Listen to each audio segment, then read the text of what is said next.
Sinabi yan ng magkapatid na Rimulya sa gabinete itong ating Justice Secretary, si Sec. Boying Rimulya at saka si Sec. John Vic. Sabi nilang dalawa, bagamat wala na tayo sa Rome Statute, nag-withdraw na tayo, hindi na tayo nakikipag-cooperate sa ICC, meron tayong obligasyon sa Interpol na kung may request sila, kailangan nating i-accommodate, kailangan i-accommodate ng ating mga kapulisan, mga otoridad, at doon sila nagfo-focus kasi ang sinasabi nila parang ang magiging pasok ng ICC sa Pilipinas ay sa pamamagitan ng Interpol na siya naman na may kipag-coordinate sa mga otoridad natin.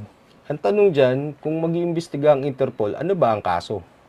Diba? Bakit hanggang ngayon hindi pa rin nila kinakasuhan to si Duterte? Puro lang sila ganyan, puro sila kwento, puro parang pinoprovoke lang nila yung tao na talagang magsabi ng kung ano-ano sa mga Quadcom hearing na yan. Napanood ba yung nakaraang Quadcom hearing na talagang feeling ko may nakatama ng pindot eh. May mga nakatama ng pindot sa buton ni dating Pangulong Rodrigo Duterte kaya nang amba ng mic eh.